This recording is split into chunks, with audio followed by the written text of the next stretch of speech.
Session से next topic start कर रहे हैं। वैसे नेक्स्ट टॉपिक तो नहीं कहेंगे इसको, हम कुछ टर्म्स के बारे में पढ़ने वाले हैं। जैसे आप कुछ पर्टिकुलर टर्म्स को ऑलरेडी जानते हो, जैसे आपके सामने कोई प्रेशर बोल रहा है तो आपको उसी टाइम पे माइंड में आ रहा है कि क्या प्रेशर की मतलब अगर प्रेशर बोला है तो उसका मीनिंग क्या है, वॉल्यूम बोला या टेम्परेचर बोला, तो आपके माइंड में उसी टाइम पे आ रहा है ना कि किस टर्म के बारे में बात की जा रही है। इसी तरह से आप बहुत सारी और टर्म्स से भी मतलब आप फेमिलियर हो, जैसे आपके सामने केमिकल पोटेंशियल हो गया, ये चीजें भी आपने पढ़ी हुई है। बट कुछ टर्म्स जैसे हैं वो आपने नहीं इतना ज्यादा डिटेल में पढ़ा हुआ उसके बारे में, तो वो टर्म्स हमने पढ़नी है कि सॉल्यूशन वाले चैप्टर को आगे प्रोसीड करने में हमें हेल्प करेंगी। तो आपकी टर्म्स कौन सी है? Fugacity, activity and activity coefficients. इन टर्म्स के बारे में थोड़ा सा नॉलेज लेंगे कि किस तरह मतलब अगर कहीं पर हम फ्यूगैसिटी वर्ड यूज कर रहे हैं या फ्यूगैसिटी कहीं रिलेशन में आ रही है हमारी, तो वो उसका मीनिंग क्या है वहां पर, या एक्टिविटी का मीनिंग क्या है, एक्टिविटी कोफिशिएंट का मीनिंग क्या है, तो वो चीजें आज आपको एक्सप्लेन करनी है। तो वन बाय वन इनको एक्सप्लेन करेंगे। इनमें देखना आप बहुत जल्दी रिलेट कर पाओगे इनको, जो आपके लिए नॉन टर्म्स है जैसे कंसंट्रेशन वगैरह हो गई, तो जो आपकी नॉन टर्म्स हैं उनसे आप बहुत इजीली इस चीज को रिलेट कर पाओगे। तो स्टार्ट करते हैं वन बाय वन। तो सबसे पहले हमें केमिकल पोटेंशियल, मैंने अभी वर्ड बोला भी था, केमिकल पोटेंशियल से आप ऑलरेडी फेमिलियर हो। तो केमिकल पोटेंशियल अगर हम किसी के लिए लिखें, मतलब किसी आइडियल गैस के लिए, किसी भी आइडियल गैस के लिए अगर मैं केमिकल पोटेंशियल वैल्यू देखूं, केमिकल पोटेंशियल के लिए अगर हम रिलेशन देखें, लास्ट सेम में आपने ये चीज की थी, लास्ट टू लास्ट सेम में, तो वहां पर अगर आइडियल गैस के लिए केमिकल पोटेंशियल की रिलेशन अगर आप देखते हो तो chemical potential which is represented by mu is equal to mu naught plus R T L N P I. इस फॉर्म में आप केमिकल पोटेंशियल को कैलकुलेट कर सकते हो। सबसे पहली बात तो आपको ये पता होना चाहिए कि केमिकल पोटेंशियल को हम म्यू से रिप्रेजेंट करते हैं, और म्यू केमिकल पोटेंशियल को कैलकुलेट करने का मेथड अगर मैथमेटिकली हम देख रहे हैं तो वो इक्वल होता है mu naught plus R T L N P I. अब यहाँ पर ये म्यू नॉट क्या है? ये स्टैंडर्ड केमिकल पोटेंशियल है, स्टैंडर्ड केमिकल पोटेंशियल। किसका स्टैंडर्ड केमिकल पोटेंशियल? जिस भी सब्सटेंस की या जिस भी गैस की आप बात कर रहे हो उसका स्टैंडर्ड केमिकल पोटेंशियल, मतलब उस टाइम पर आपका प्रेशर, वॉल्यूम और टेम्परेचर स्टैंडर्ड वैल्यूज पर है, तब जो केमिकल पोटेंशियल होगा उस हमारी गैस का, वो हमारा स्टैंडर्ड केमिकल पोटेंशियल। आर यहाँ पर आपका गैस कांस्टेंट, आर क्या है? Gas constant. टी आपका एक पर्टिकुलर टेम्परेचर, पर्टिकुलर टेम्परेचर, और उसके बाद कौन बचा? P I. पी आई यहां पर क्या है आपका? Partial pressure of that component, partial pressure of that gas. अब मैं यहां पर दैट गैस की बात क्यों कर रही हूं, partial pressure of gas?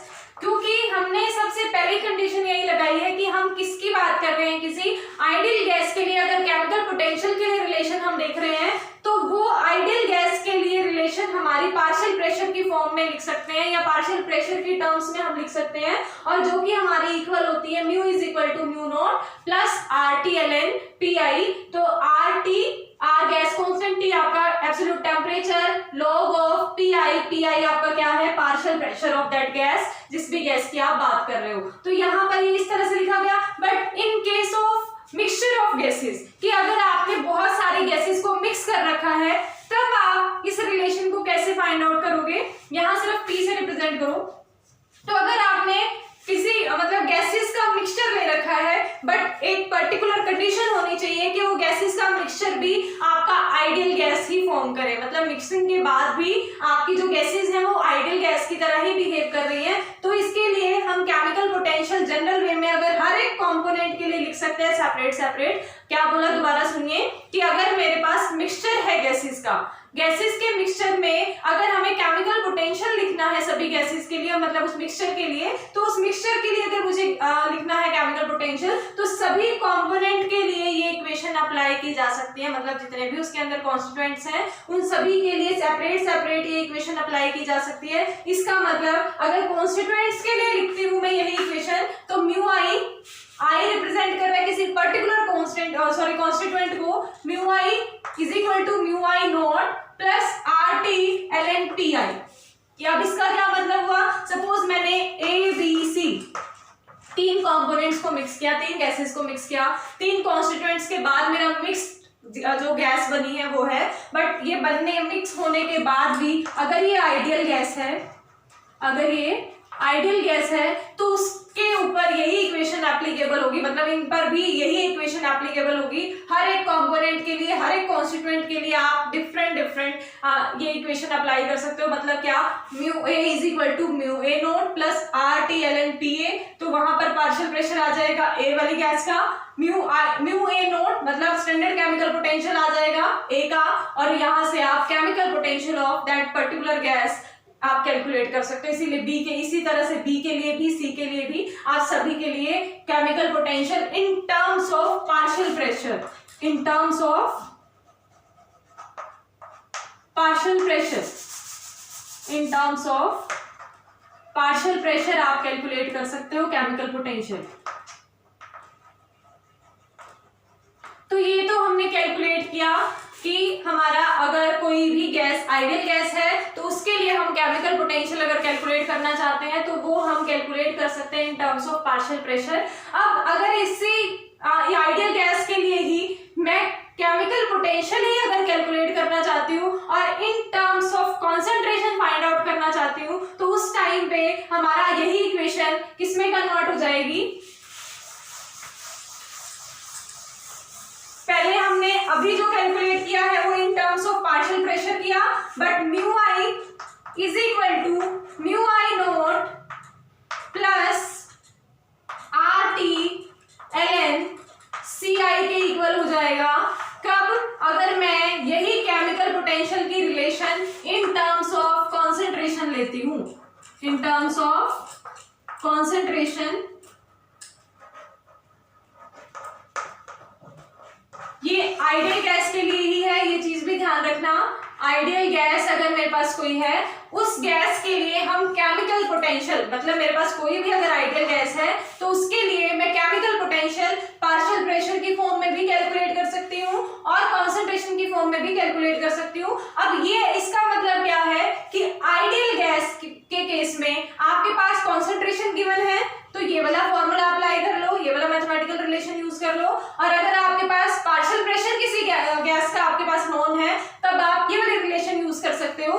But अब आगे एक पर्टिकुलर कंडीशन आएगी, ये तो हमने ऑलरेडी पढ़ा हुआ था, हमने लास्ट ईयर भी पढ़ा था ये चीजें, तो कि केमिकल पोटेंशियल को किसी आइडियल गैस के लिए हम इस मेथड से कैलकुलेट कर सकते हैं। तो इसमें कुछ नया हमने तो देखा नहीं, तो ये तो हमने वही सारी पिछली वाली बातें रिपीट की हैं। बट अब आती है आपकी नेक्स्ट कंडीशन।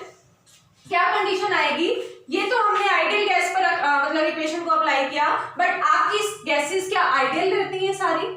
इनफैक्ट आपने ये पढ़ा है कि हमारी जितनी भी गैसेस हैं वो आइडियली तो बिहेव करती ही नहीं है। इन जनरल हमारी गैस नॉन आइडियल बिहेवियर रखती हैं।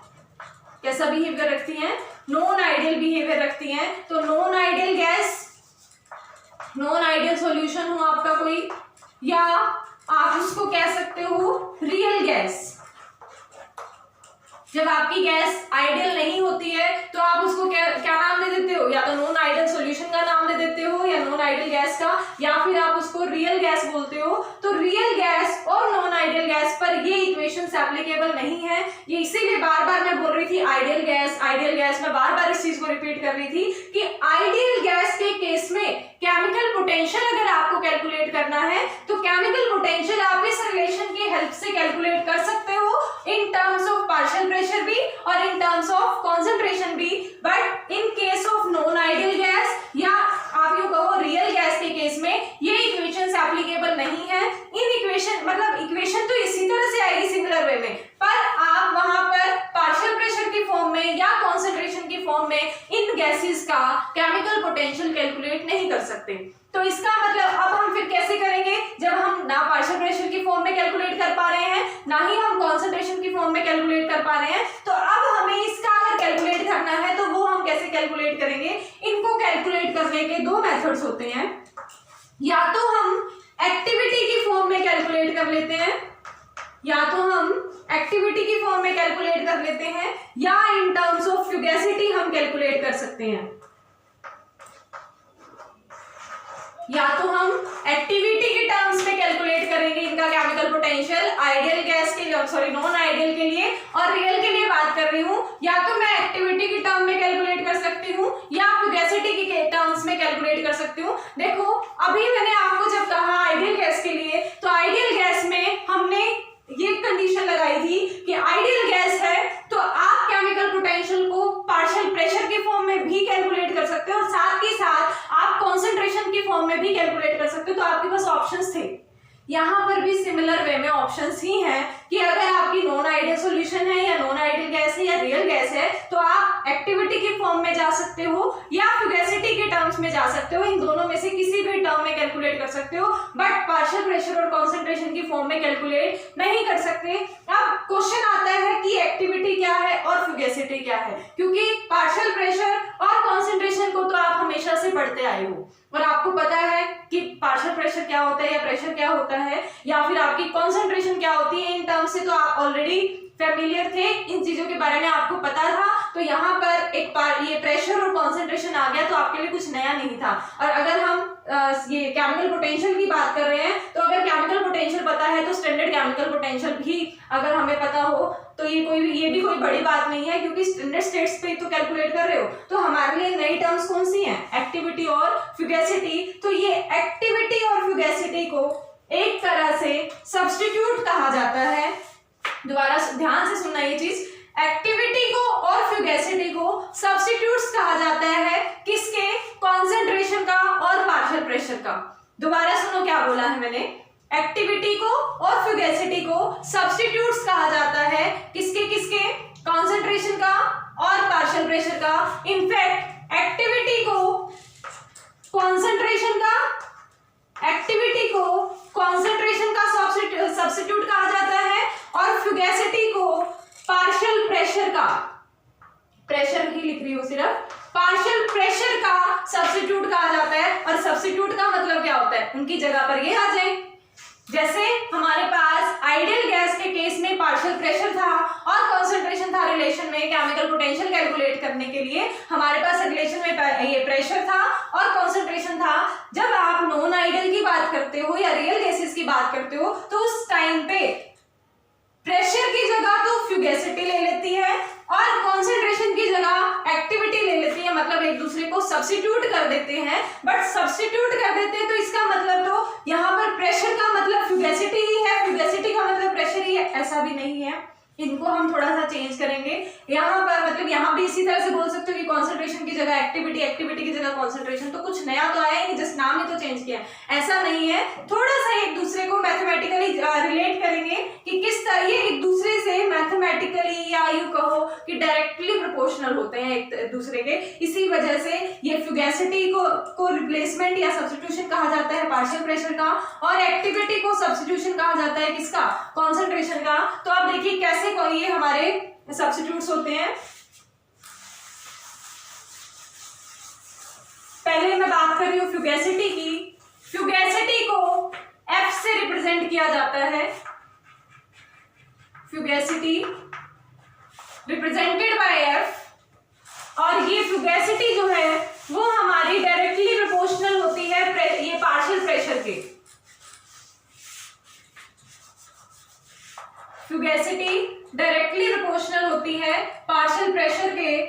और अगर ये डायरेक्टली प्रोपोर्शनल है तो यहाँ डायरेक्टली प्रोपोर्शनल के साइन को रिमूव करने के लिए हमारा कोई कांस्टेंट आएगा। तो यहाँ डायरेक्टली प्रोपोर्शनल का साइन रिमूव करने के लिए कांस्टेंट आएगा which is gamma into P.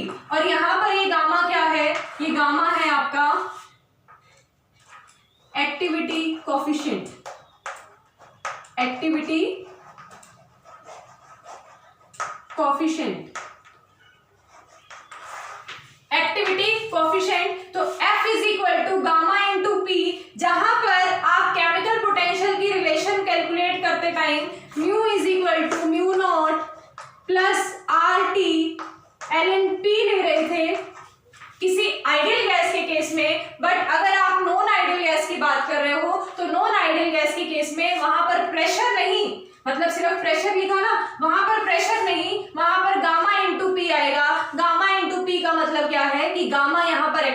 Coefficient है और P आपका क्या है, पार्शियल प्रेशर है। मतलब सिर्फ पार्शियल प्रेशर की वैल्यू पुट करके आप वहां पे केमिकल पोटेंशियल कैलकुलेट नहीं कर सकते नॉन आइडियल गैस के केस में। आइडियल गैस के केस में तो हो जाएगा वहां से, बट अगर आप नॉन आइडियल गैस की बात कर रहे हो तब आपको ये वैल्यू पुट करनी पड़ेगी, तब जाकर आप किसी भी नॉन आइडियल गैस का केमिकल पोटेंशियल कैलकुलेट कर सकते हो। तो यहां तक सभी को समझ आ जाना चाहिए। उसके बाद देखिए, ये अभी हम फ्यूगेसिटी की बात कर रहे हैं, तो अगर मैं ये एक्टिविटी कोएफिशिएंट कह रही हूँ गामा को, तो गामा यहां से किसके इक्वल आ गया, F डिवाइडेड बाय P के। तो यहां से आपकी एक डेफिनेशन बनती है गामा के लिए कि गामा मेरा एक रेशो को डिफाइन करता है, किसके किसके बीच की रेशो को, फ्यूगेसिटी एंड पार्शियल प्रेशर के बीच की रेशो को, मतलब इन दोनों की रेशो को डिफाइन करता है मेरा एक्टिविटी कोएफिशिएंट। क्या हुआ मतलब इसका कि activity coefficient is defined by the ratio of fugacity of the solution and partial pressure of the solution at the same condition. मतलब दोनों की कंडीशन सेम होनी चाहिए, सेम स्टेट पर अगर फ्यूगेसिटी कैलकुलेट कर ली जाए और प्रेशर कैलकुलेट कर लिया जाए तो उन दोनों की रेशो मेरा गामा को रिप्रेजेंट करता है। और आइडियल गैस के केस में, in ideal gas gamma is equal to 1, gamma 1 के इक्वल होता है। और अगर गामा 1 के इक्वल है तो F जो है वो मेरा P के इक्वल हो जाता है। और अगर F P के इक्वल हो गया तो इसका मतलब चाहे आप F की वैल्यू पुट करो चाहे आप P की वैल्यू पुट करो तो आपका रिजल्ट सेम ही आएगा। तो इसी वजह से आइडियल गैस के केस में सिर्फ P की वैल्यू पुट करने से हमारा काम चल जाता है, हमारे रिलेशन मतलब हमें ये केमिकल पोटेंशियल की वैल्यू मिल जाती है। बट जब आप गामा की वैल्यू कुछ पुट करोगे, गामा जैसे यहाँ पर कुछ वैल्यू रख रहा है तो गामा को उस P से मल्टीप्लाई करोगे तो F की वैल्यू अलग हो गई। तो F की वैल्यू अगर अलग हो जाती है तो फिर हम एक डिफरेंट वैल्यू इस इक्वेशन में पुट करते हैं, तब जाकर हमारी केमिकल पोटेंशियल वैल्यू कैलकुलेट होके आती है। तो यहाँ से आपका chemical potential in case of partial pressure सिर्फ हम कब कैलकुलेट करेंगे, जब मेरा इन टर्म्स ऑफ पार्शियल प्रेशर जब मेरी अगर आइडियल गैस है तो सिर्फ पार्शियल प्रेशर से मेरी केमिकल पोटेंशियल वैल्यू कैलकुलेट की जा सकती है। बट अगर कोई नॉन आइडियल गैस है तो नॉन आइडियल गैस के केस में हम पार्शियल प्रेशर ना लेकर वहां पर फ्यूगेसिटी लेते हैं, और फ्यूगेसिटी हमारी डायरेक्टली प्रोपोर्शनल होती है प्रेशर के, तो पूरी तरह से प्रेशर पर डिपेंडेंट है। और प्रेशर पर अगर वो डिपेंडेंट है तो यहाँ से डायरेक्टली प्रोपोर्शनल का साइन रिमूव करने पे एक मेरा कांस्टेंट आएगा which is gamma.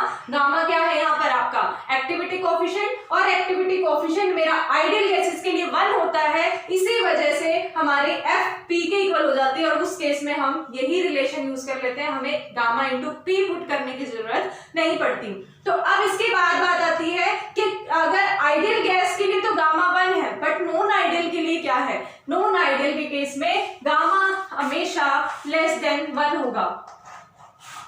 Non ideal के केस में, नॉन आइडियल में gamma is always less than 1, और अगर लेस देन 1 है तो इसका मतलब यहाँ पर जितना गामा की वैल्यू लेस की तरफ जाएगी, मतलब जितनी कम होती चली जाएगी गामा की वैल्यू, वहां पर फ्यूगेसिटी की वैल्यू उतनी ही ज्यादा, मतलब उनमें उतना ही ज्यादा नॉन आइडियल बिहेवियर आता चला जाएगा, और जितना ज्यादा नॉन आइडियल बिहेवियर आएगा वो आइडियलिटी से उतना दूर जाता जा रहा है। दोबारा सुनो क्या कहा, आइडियल गैसेस के लिए हमारा गामा 1 के इक्वल होता है। अगर गामा 1 के इक्वल है तो फ्यूगेसिटी और प्रेशर हमारे दोनों इक्वल रहेंगे, और तो आप इस रिलेशन से इजीली केमिकल पोटेंशियल कैलकुलेट कर सकते हो।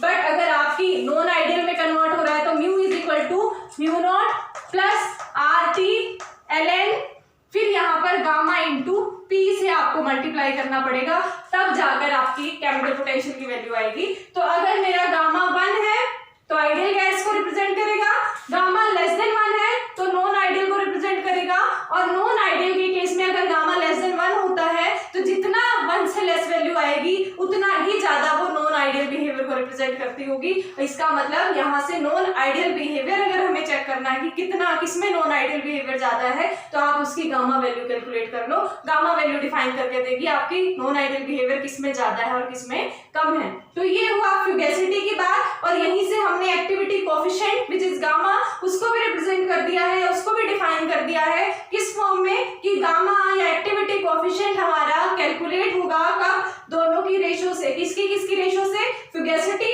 और पार्शियल प्रेशर की रेशो से किसी पर्टिकुलर स्टेट पर पर हमारा इन दोनों की रेशो से गामा वैल्यू कैलकुलेट की जा सकती है। ये सभी को समझ आया? अब इसके बाद हम शिफ्ट करते हैं एक्टिविटी पर। ये हमारा मतलब यहाँ से आपको ये चीज समझ आनी चाहिए, फ्यूगेसिटी की बात करो या प्रेशर की बात करो, ये फ्यूगेसिटी की बात कहीं पर आ रही है तो वो इसका मतलब नॉन आइडियल की बात कर रहा है, और अगर सिर्फ प्रेशर की बात है तो इसका मतलब सिर्फ प्रेशर से हमारा काम चल जाता है केमिकल पोटेंशियल में, इसका मतलब वहां पर आइडियल गैस है, वहां पर मेरा गामा जो है वो 1 के इक्वल रहा होगा, इस वजह से मेरा सिर्फ पार्शियल प्रेशर से काम चल गया, अदरवाइज यहाँ पर गामा मेरा लेस देन 1 होगा, इस वजह से हमारा नॉन आइडियल बिहेवियर आ रहा है और हमें ये रिलेशन यूज करनी पड़ेगी। समझ आए यहाँ तक? अब उसके बाद शिफ्ट करते हैं एक्टिविटी पर, जो कि हमारा किसका सब्स्टिट्यूट है? हमारा कॉन्सेंट्रेशन का सब्स्टिट्यूट है। तो कॉन्सेंट्रेशन का सब्स्टिट्यूट भी मतलब या एक्टिविटी भी जो है वो कॉन्सेंट्रेशन के डायरेक्टली प्रोपोर्शनल होती है, जैसे आपकी फ्यूगेसिटी पार्शियल प्रेशर के डायरेक्टली प्रोपोर्शनल थी, यहाँ पर भी हमारा सेम ही कंसेप्ट चलेगा। एक्टिविटी ए से रिप्रेजेंट की जाती है जो कि डायरेक्टली प्रोपोर्शनल होती है सी के। अगर ए डायरेक्टली प्रोपोर्शनल है सी के तो यहाँ पर डायरेक्टली प्रोपोर्शनल का साइन रिमूव करने के लिए हम एक कांस्टेंट ऐड करेंगे, और ये कांस्टेंट भी क्या होगा? गामा, यहाँ इनटू में सी, और ये गामा फिर से क्या है? आपका एक्टिविटी कोएफिशिएंट ही है, एक्टिविटी कोएफिशिएंट। और अगर ये एक्टिविटी कोएफिशिएंट है, यहां से मैं गामा वैल्यू फिर से कैलकुलेट कर सकती हूँ, विच इज A बाय सी। और अभी मैंने गामा एक और टर्म में लिखा था, gamma is equal to F by P. ये मेरा कब था? फ्यूगेसिटी और पार्शियल प्रेशर वाली रिलेशन में। यहाँ एक बार ये रिलेशंस लिख ही देती हूँ, F is directly proportional to P, और यहाँ से F is equal to gamma into P के इक्वल आया था। ये हमारी एक रिलेशन आई F के लिए, ये हमारी रिलेशन आई A के लिए, ये फ्यूगेसिटी है, ये आपकी एक्टिविटी कोएफिशिएंट है। यहाँ पर gamma value F by P के इक्वल है और यहाँ पर gamma value A by C के इक्वल है। उस टाइम पे जब कॉन्सेंट्रेशन की फॉर्म में केमिकल पोटेंशियल लिख रहे थे तो mu is equal to mu naught plus R T ln C के इक्वल था।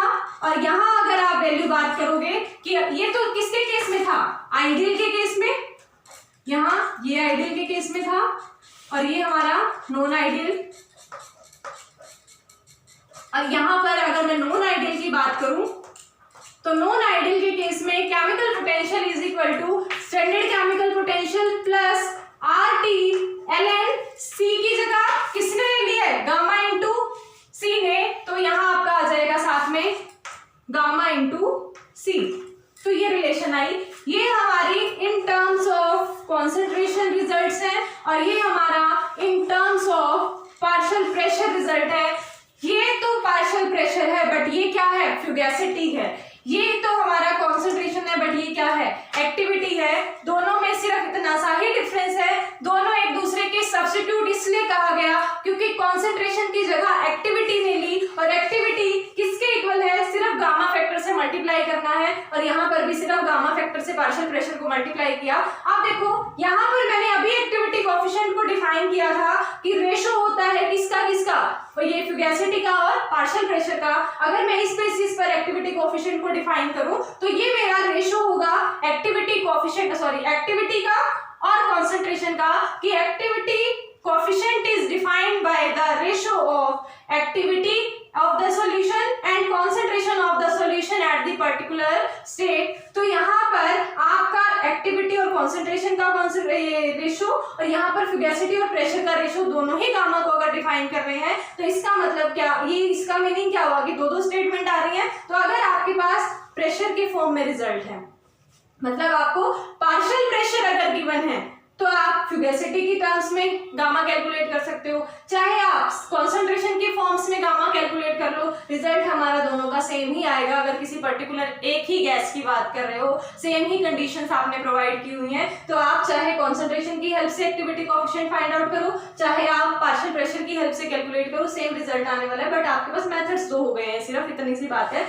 और इसमें फ्यूगेसिटी और एक्टिविटी का सेम ही मीनिंग रहेगा ऑलमोस्ट, सिर्फ हमारा मतलब एक्टिविटी की बात कहीं पर हो रही है या फ्यूगेसिटी की बात हो रही है तो आपको कंफ्यूज नहीं होना है। अगर फ्यूगेसिटी की बात हो रही है तो आपके माइंड में प्रेशर वाली मतलब एक फॉर्म बननी चाहिए कि प्रेशर की ही बात है।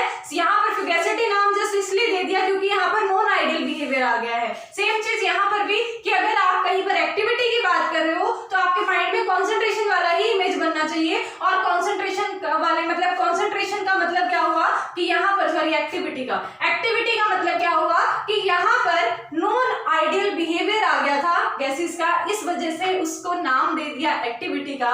उसमें क्योंकि एक नया फैक्टर आने वाला है, कॉन्सेंट्रेशन के अलावा एक नया फैक्टर आने वाला है एक्टिविटी कोएफिशिएंट, जिसकी वजह से वैल्यू चेंज होगी कॉन्सेंट्रेशन की, बट है ही एक तरह से कॉन्सेंट्रेशन को डिफाइन करने वाली चीज ही, और ये भी हमारा एक तरह से प्रेशर को ही डिफाइन करने वाली चीज है, बट सिर्फ यहाँ पर एक नया फैक्टर आएगा जिसकी वजह से वैल्यू चेंज होगी विच इज एक्टिविटी कोएफिशिएंट। दोनों ही केसेस में आपका यही सेम कंसेप्ट चलेगा। तो अब आपका फ्यूगैसिटी भी एक्सप्लेन हो गया, एक्टिविटी भी एक्सप्लेन हो गया, और एक्टिविटी कोएफिशिएंट भी एक्सप्लेन हो गया। और एक्टिविटी कोएफिशिएंट तो आपका दो तरह से एक्सप्लेन कर सकते हो, फ्यूगैसिटी की टर्म में भी और एक्टिविटी कोएफिशिएंट की टर्म में भी। अब इसके बाद एक छोटी सी बात और रह जाती है, अदरवाइज आपका टॉपिक यहाँ पे कंप्लीट है, मतलब ये तीनों को डिफाइन हम अच्छे से कर चुके हैं। देखो क्या होता है कई जगह पर, ये जो एक्टिविटी कोएफिशिएंट है ना, इसको कई जगह पर तो गामा से रिप्रेजेंट किया जाता है और कई जगहों पर आपका एफ से रिप्रेजेंट किया जाता है। अब ये गामा और एफ का मतलब क्या है, दोनों ही वैसे तो हमने अभी यहाँ पर डिफाइन किया एफ से किसको, फ्यूगैसिटी को, बट फ्यूगैसिटी तो हमारा एफ से रिप्रेजेंट करते चलेंगे, बट एक्टिविटी को भी कई बार देखा जाता है कि एक्टिविटी को ही एफ से भी रिप्रेजेंट करने लग जाते हैं, और आपका गामा से भी। गामा कब होगा, मतलब गामा से कब रिप्रेजेंट करेंगे, अगर आपकी कॉन्सेंट्रेशन मोलैलिटी की फॉर्म में दी हुई है, मोलैलिटी की टर्म्स में दी हुई है, तब आप एक्टिविटी कोएफिशिएंट को गामा से रिप्रेजेंट करोगे। और अगर आपकी ये क्या नाम है कॉन्सेंट्रेशन जो है वो मोल पर लीटर की फॉर्म में दी है, मोल पर लीटर की फॉर्म में दी है, तब आप उसको फ्यूगैसिटी से रिप्रेजेंट करोगे। और ये कोई मतलब एक वो कहते हैं तुक नहीं बनता इस चीज का, ये सिर्फ रिप्रेजेंटेशन की बात है। अदरवाइज आपकी एक्सप्लेनेशन यहीं तक थी, और ये आपकी एक्सप्लेनेशन कंप्लीट हो चुकी है। फ्यूगैसिटी को भी डिफाइन कर दिया, एक्टिविटी को भी डिफाइन कर दिया, और एक्टिविटी कोएफिशिएंट को भी। अब मेन चीज आपने यहाँ से क्या सीखी है, सिर्फ फ्यूगैसिटी मीन्स काइंड ऑफ प्रेशर और activity is a kind of concentration. Otherwise इनमें कुछ भी नया नहीं है, सिर्फ आइडियल और नॉन आइडियल बिहेवियर को सेपरेट आउट करने के लिए, मतलब एक मतलब बाउंड्री एक तरह से कह सकते हो कि आइडियल की बाउंड्री पार्शियल प्रेशर तक रहती है, बट जैसे ही नॉन आइडियल बिहेवियर में चले जाते हैं वो वहां पर फ्यूगैसिटी की टर्म्स में हम उसके प्रेशर को कैलकुलेट करते हैं। और सेम चीज आपकी कॉन्सेंट्रेशन के लिए भी कहा जा सकता है कि कॉन्सेंट्रेशन आइडियल बिहेवियर को रिप्रेजेंट करेगी, बट एक्टिविटी की जब आप बात करने लग जाओगे तो वहां पर आपका नॉन आइडियल बिहेवियर की रिप्रेजेंटेशन आ जाएगी। तो ये आज आपका यही टॉपिक रहेगा, बाकी हम नेक्स्ट क्लास में करेंगे। आज के लिए इतना ही रहेगा सिर्फ। Thank you.